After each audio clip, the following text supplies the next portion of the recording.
네, 다음은 상호에 대해서 보도록 하겠습니다. 자, 상호는 상호 선적 자유라서 뭐 편하게 쓸 수 있기는 한데 회사가 아니라면은 회사라는 명칭을 쓰지는 못합니다. 따라서 민법상 조합은 상호의 회사임을 표시하는 문자를 사용하지 못한다. 자주 나왔고요. 그리고 만약에 조합이 회사 영업 전체를 양수한다고 하더라도 이건 못해요. 조합은 못한다. 35번 상인이 영위하는 하나의 단일 영업에 대해서는 단일 상호를 써야 된다. 단일 영업, 단일 상호입니다.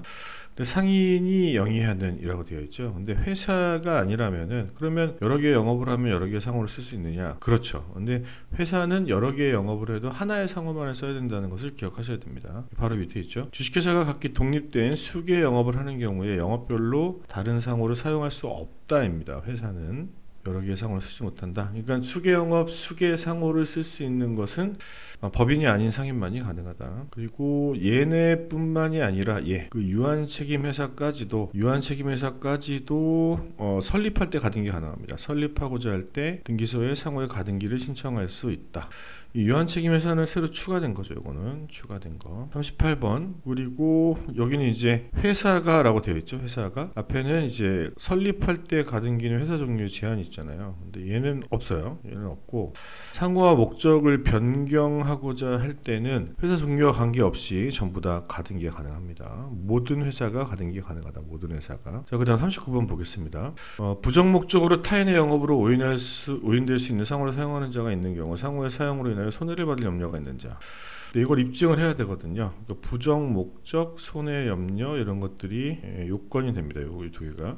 그때 폐지 청구를 할 수 있는데 손해배상 청구가 따로 안 되는 경우가 있나요? 없죠. 영향을 미치지 않는다. 맞는 얘기가 되겠습니다. 자, 그 다음에 부정 목적이 추정에 대한 건데 인접 행정구역 그리고 동종 영업으로 타인이 등기한 상호를 사용하는 자는 부정한 목적으로 사용하는 것으로 추정되지 않는다. 맞는 지문이거든요. 여기에 인접은 안 들어갑니다.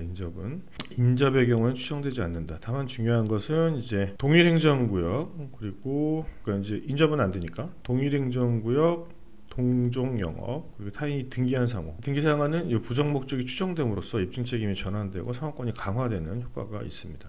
이런 걸 기억하시겠죠? 요거 안 된다는 거랑 동일 그리고 동종영업 그리고 등기상호의 경우에 추정이 된다는 거 요걸 기억하시면 되겠습니다. 자, 그 다음에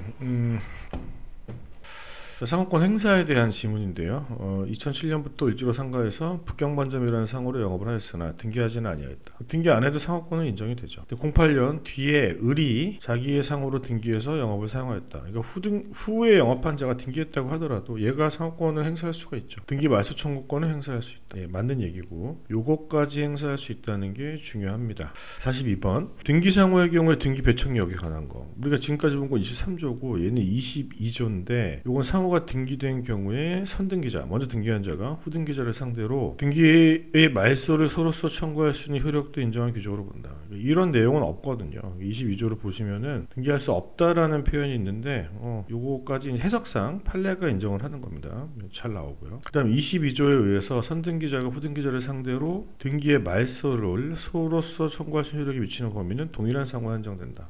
해석상 그렇게 봅니다. 동일한 상호에 한정되고 등기 말소도 여기도 없는데 포함된다고 설명을 드렸죠. 영업을 폐지하는 경우 등기되지 아니한 그 영업의 상호는 양도할 수 있다. 상호만 따로 양도가 안 되고 상호 양도의 경우에는 영업을 폐지하거나 영업과 함께하는 경우에만 양도할 수 있죠. 뭐 미등기 상호라고 해서 양도가 안 되는 것은 아닙니다. 그 다음에 사실상 폐 없이 양도 가능. 자, 25조 1항에 폐지하거나 영업과 함께하는 경우에 상호로 양도할 수 있다고 되어 있는데 영업의 폐지의 의미는 행정상 절차를 밟아 폐업하는 경우에 하나지 아니하고 그렇습니다. 이렇게 나오면 틀린 거죠. 사실상 폐업한 경우도 이에 해당한다고 봅니다. 자, 영업을 임대함으로써 자신의 상호를 관리해야 할 의무가 있는 자는 영업의 임차인이 자신의 상호를 그 영업에 사용하는 것을 알면서 묵인한 경우 명의 대여자로서의 책임을 부담한다. 이 대여는 명시적인 대여뿐만이 아니라 묵시적인 대여도 가능한데 중요한 건 뭐냐면 여기 보시면 추가적인 사정이 필요합니다. 영업을 임대했기 때문에 묵시적인 승인의 경우에도 이 사람은 책임을 지는 거죠. 단순히 묵시적인 승인 전체를 포함한다면 너무 많아지니까 범위가 너무 넓어져요. 명의 명의대가 위법한 경우에도 책임을 물을 수 있다. 자주 나오는 얘기죠. 그렇죠? 농업이란다. 농약 취급 면허 대여를 생각하시면 될 것 같아요. 자, 그 다음에 명의대여자가 상인이 아닌 경우에도 대여자의 책임을 인정할 수 있다. 물론이죠. 이 대여자가 상인일 필요는 없어요. 자, 명의대여자의 책임을 인정하기 위해서는 대여자가 상인임을 요하지 않고 공법인도, 그렇죠? 인천시 사례를 생각하면 될 것 같아요. 책임을 부담한다는 것도 굉장히 잘 나오는 지문이죠. 자, 50번 보겠습니다. 갑이 약속어음을 발행할 때 주소를 X에서 부산지사라고 표시하고 지사장이라고 기재하지 않았다고 하더라도 도장에 이제 지사장이란 사장의 직인을 찍었어요. 그리고 영업을 위한 자금 조달을 위해서 약속어음을 발행했죠. 주체를 X회사로 오인했다. 여기 부산지사라고 표시했다는 거. 요것 때문에 오인한 거죠. 이 사람이 선이라면은 중대한 과실이 없는 경우 명의대여자 책임을 져야 된다. 뭐 지사라고 이걸 붙인 게 대여냐 라고 생각할 수 있는데, 이제 판례는 지점 지사 명칭을 추가해도 명의대여, 명의사용이라고 봅니다. 그렇죠? 명의차용자와 거래한 상대방이 명의대여 사실을 알았거나 알지 못한 데에 중대한 과실이 있는 때에는 책임을 안 지죠, 대여자가. 이때 증명 책임을 누가 부담하는 거냐? 당연히 대여자가 부담합니다. 대여자가. 몇 번 나왔던 것 같아요. 별거 아닌데. 자, 명의차용자의 거래 상대방에 대한 명의대여자와 명의자의 책임은 부진정인데 책임 관계에 있다. 그렇죠. 그래서 일방의 채무 승인이나 시효 이익 포기가 타방에게 미치지 않는다. 그것까지 같이 기억해 두시면 좋겠죠. 그리고 이것도 몇 번 나왔는데, 명의대여자의 책임이 인정되어도 명의차용자가 그 책임을 면하는 것은 아니다. 물론이죠. 그리고 부진연대 책임이니까 둘 다 책임을 부담합니다. 그리고 사용자 배상 책임이 동시에 인정될 수 있느냐? 예, 이것도 물론입니다. 자, 54번부터 55번까지 갑과 을은 동업계약을 체결하고 공동의 명의로 사업자 등록을 했다. 이게 이제 대여가 될 수가 있는 겁니다. 그리고 병소유의 호텔, 상호는 반도 호텔인데 일부 시설을 3년간 임차하여 반도 이름 썼죠. 나이트클럽. 그러면 얘랑 얘 영업의 유사성을 봐야 됩니다. 병 명의로 영업 허가가 난 것이고, 그렇죠? 합작도 공동으로 했는데 병 명의로 영업 허가가 난 것인데 얘네가 이제 영업을 했나 봐요. 병이 이제 갑과 을한테 명의를 이용할 것을 허락하였다. 동업계약을 해지했다. 근데 이제 명의를 계속 쓰고 있다면 책임을 져야 되는 거죠. 탈퇴 신고를 했고 단독 명의로 변경했지만 단독으로 나이트클럽 운영하던 중 거래관계에 있던 정은 주류대금을 지급하지 않는 정액의 채무가 있는 거죠. 영업을 정리하였다. 그때 이제 무가 병으로부터 시설을 임대받아 현재까지 운영하고 있다. 이것도 이제 명의대여 관계가 또 생길 수 있는 거죠. 동업 관계가 종결된 이후에도 이 상호를 계속 쓰고 있다. 그럼 이 상호는 얘네 둘이 하던 거라고 사람들이 생각할 거 아니에요. 그리고 나간 사람이 아무런 이의를 제기하지 않았고 묵시적인 승인에 해당하는데 추가적인 사정이 있죠. 동업이라는 정이 몰랐다. 단독으로 이제 하는 거야. 몰랐고 중대한 과실이 없다면 명의대여자 책임을 인정을 합니다. 기출문제로 나왔던 거고요.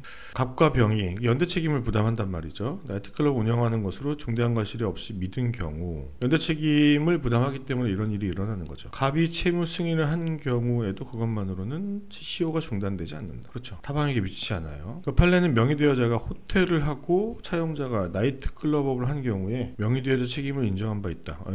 명칭의 이제 사용, 대여한 명칭의 사용에 있어서 영업의 유사성을 고려하셔야 됩니다. 얘는 조금 다른 얘기인데 정미서 경영에 관하여 영업행위를 하도록 명의대여를 하였음에도 불구하고 대여한 명의가 영업과 관련된 거죠. 근데 이 영업 범위 외의 일을 합니다. 그 정미서 점유 부분에 대해서 임대차 계약을 체결한 경우에 인정이 안 되거든요. 이거 되게 중요한 판례인데, 요거는 만약에 이제 사례형 문제라고 한다면 사례형 문제를 의 쓰고 뭐 요건 쓰고 그리고 효과 뭐 이렇게 적을 거 아니에요. 그러면 얘는 요건에 등장하는 얘기입니다.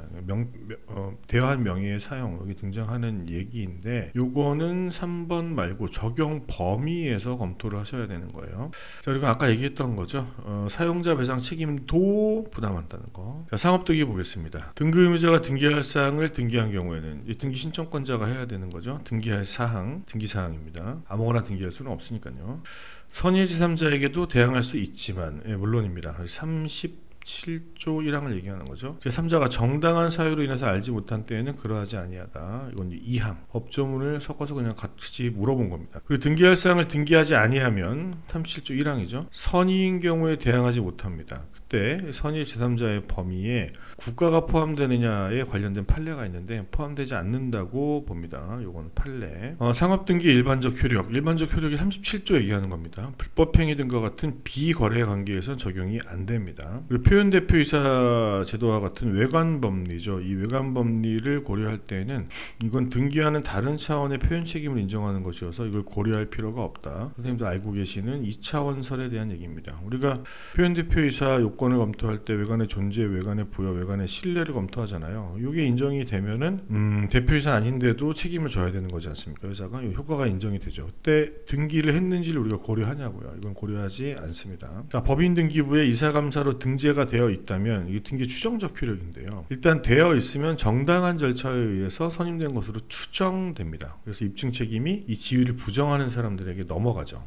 자, 등기 신청권자가 스스로 등기를 하지 아니하였다고 하더라도 책임 있는 사유로 인해서 등기가 이루어지는데 관여하거나 알고 있음에도 시정하지 않고 방치. 내용이 다른데 사실과 상이한데 그때는 고의과실로 부실등기 39조를 얘기하고 있는 겁니다. 이 부실등기를 한 것과 동일시할 수 있는 특별한 사정이 있는 경우 그러니까 직접 부실등기를 하지 그러니까 사실과 상이한 등기를 하지 않아도 이렇게 놔두고 방치하는 경우에도 인정합니다.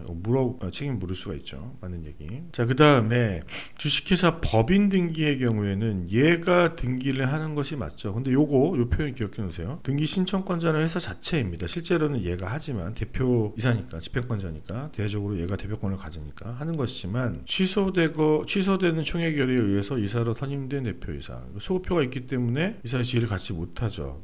이사가 아닌 사람 대표이사 아닌 사람이 등기한 것이 되지만 그럼에도 불구하고 이 경우를 39조에 의한 부실등기로 보는 것이 판례의 태도입니다. 매우 중요하죠. 이거는 사례형과 관련해서도 꼭 기억하고 계셔야 됩니다. 자, 영업양도 문제 보겠습니다. 자, 영업양도는 조직화된 유기적 일체로서의 기능재산이 동일성이 유지된 채 이게 매우 중요합니다. 동일성이 유지된 채 그러니까 양도인이 하던 영업과 양수인이 하던 영업이 같아야 돼요. 같거나 유사하거나 일괄 이전을 의미하므로 만약 이 조직을 해체했다 그러면 이게 안 되잖아요. 그러면 영업 재산의 전부가 넘어갔다고 하더라도 이걸 영업양도가 아니라고 봅니다. 판례는 중요한 데는 조직을 해체했다는 거죠. 동일성 유지 중요하다. 자, 그 다음에 영업이 포괄적으로 양도되면 반대의 특이하기 없는 한 양도인과 종업원 사이의 근로계약 관계도 포괄적으로 양수인에게 승계되나. 그러니까 영업양도로 판단할 때 이게 포괄적으로 승계되는지 여부를 좀 보거든요. 그래서 영업양도라고 인정이 되면 넘어가야 되고 승계를 거부할 수 있고 물론이죠. 거부할 수 없다고 나오면 틀리는 겁니다. 영업양도를 이유로 양수인에 대해서 고용계약 관계를 임의로 해지할 수 있다. 영업양도를 이유로 양수인에 대해서 고용계약을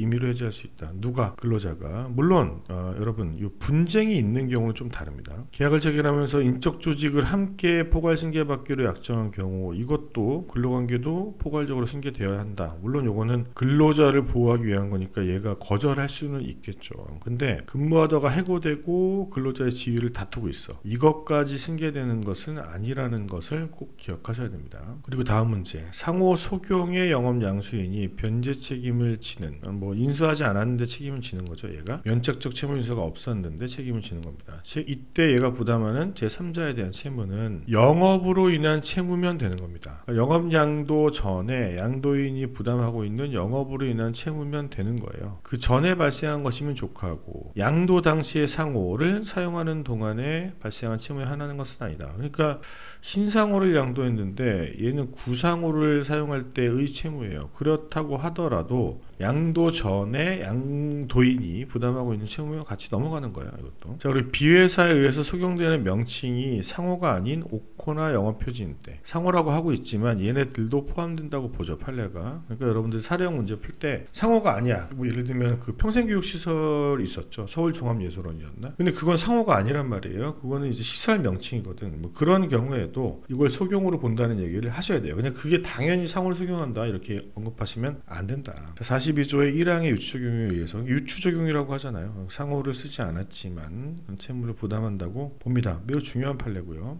양수인이 양도인의 상호를 소경하는 영업양도의 경우 영업으로 인한 제3자의 채권에 대하여 양도인과 양수인은 부진이 연대채무관계에 있죠. 연대채무관계에서 변제 책임을 부담하며 영업양도 후 2년이 경과하면 둘 중에 한 명의 책임이 사라지거든요. 그때 양도인의 책임이 사라집니다. 양도인, 양수인이라고 나오면 틀린 거죠. 이거 양도인. 영업 양수인이 양도인의 상호를 계속 사용하는 경우 양수인도 양도인의 영업으로 인하여 발생한 채무에 대하여 무제한적인 책임을 부담한다. 그러니까 양수한 재산을 한도로 책임을 부담한다 라고 나오면 이건 이제 틀린 지문이 되는 겁니다. 자, 그 다음 양도인의 상호를 계속 사용하는 영업 양수인이 양도받은 후 지체 없이 책임이 없음을 등기하면 면책됩니다. 등기하면 변제할 책임이 없다. 등기해도 되고 통지해도 면책되거든요. 통지 받은 사람에 대해서만 이제 면책이 되는 건데, 문제는 뭐냐면 얘네 둘이 통지해야 돼요. 얘네 둘이. 요게 과로 표현돼야 되는 거고, 이게 또는이라고 표현돼서 뭐 둘 중에 한 명만 통지하면 된다 이런 식으로 나오면 틀린 겁니다. 자, 농업협동조합이 도전공장을 양도했다고 하더라도 얘가 상인이라고 할 수 없고 판례가 그렇게 보죠. 그렇기 때문에 경업금지 의무는 없다고 보고 있습니다. 영업양도에서 양도인이 이 경업금지 의무를 부담하죠. 그런데 이 경업금지 의무를 부담하는 경우는 양도인이 상인인 경우여야 되는데 농협은 아니라고 보는 겁니다. 뭐 비판받고 있지만 어쨌든 그렇다는 거고, 약정이 없어도 10년간 동일행정구역 그리고 인접, 여기는 인접이 들어가요. 인접행정구역에서 못한다. 자연인 상인이 영업을 양도한 경우에는 의사결정 말고는 절차가 없죠. 반면에 회사는 이 영업 양도가 374조에 따라서 특별결의 사항이 되잖아요. 그런 게 없다는 거죠. 법인이 아니면. 영업 양도는 채권계약이기 때문에 당연히 계약, 합의가 전제가 돼야 되죠. 근데 결과적으로 영업양도가 있었던 것 같은 상태가 된다. 즉 묵시적인 계약이 인정이 되냐, 판례가 이걸 인정하고 있어요. 앞에 요거는 이제 똑같은 거죠. 앞에 보셨던 사실관계입니다. 반도 나이트클럽 인근에 동일한 내용으로 나이트클럽을 개업하여 운영하고 있는 경우 상법상의 영업 금지를 부하거나 손해배상을 청구할 수 있는 권리를 갖지 못한다. 얘가 나가가지고 한단 말이에요. 얘네가 빌렸잖아요. 근데 영업양도, 즉 소유가 넘어가는 경우여야 되는 거죠. 영업 임대차나 이런 경우에는 경업 피지무가 없습니다. 자, 그 다음, 갑이 영업을 출자하여 주식회사를 설립하고 상호를 계속 쓰고 있다면 요거는 양도가 아니죠. 근데 현물 출자, 양도와 다르지만 여기도 유추 적용을 합니다. 변제할 책임이 있다고 보는 거죠. 유추 적용하는 겁니다. 얘가 뭐랑 다르다고? 영업 양도와 다르지만 채권자가 보기엔 구별이 좀 어려워요. 회사를 만약에 출자해서 회사를 설립한 게 아니라 회사를 설립해 놓고 거기다 양도한 거나 아니면 출자하면서 회사 설립한 거나 구별이 어렵기 때문에 유추적용하고 있는 거죠. 자, 상법 44조는 채무 인수를 광고한 때, 이때도 책임을 지죠. 광고했으니까 변제할 책임이 있다고 규정하고 있지만 법문에는 광고만 있습니다. 근데 해석상 개별적으로 채무 인수 의사를 표시한 경우, 실제로 인수하지 않았지만 의사를 표시한 경우에도 변제 책임이 있다고 봅니다. 해석상 인정하는 거죠. 자, 그 다음 42조 1항에 따라 양수인에게 상호 소경 책임으로 인한 변제 책임이 인정되는 경우 피보증인의 지위까지 승계되는 것은 아니다. 이거 꼭 기억해 놓으세요, 여러분. 매우 중요합니다. 자주 나오는 것 같아요, 최근에. 자, 그 다음에 그리고 A회사는 B주식회사의 호텔과 관한 영업을 양도하는 계약을 체결하였다. B는 A회사의 채무를 인수하지 않았지만 면책적 채무 인수가 없었어. 근데 A회사의 채무에 대해서 책임이 없음을 등기하거나 통지하지 않았다. 면책할 수 있는 행위를 하지 않은 거죠. 면책받을 수 있는. B회사는 영업양수 이후 동일한 호텔 영업을 하면서 영업의 동일성, 세모 제조라는 영업소 명칭을 그대로 사용, 상호 소경. 자, A회사의 채권자가 영업 양도 무렵 인수 사실이 없음을 알지 못했다. 이게 선이죠. 면책적 채무 인수가 없음을 알지 못했다. 선입니다. 이게 상호 소경 책임에서 제3자의 선이 특별한 사정이 없는 한 변제 책임이 발생하고, 그렇습니다. 채무 인수 사실을 나중에 알게 되었다고 하더라도 변제 책임이 사라지는 것은 아닙니다. 성립할 때만 선이 이기면 하면 되는 거예요. 네, 오늘 요번엔 여기까지 하고 이제 상행위에 대해서는 다음 영상으로 계속 설명을 드리도록 하겠습니다. 감사합니다.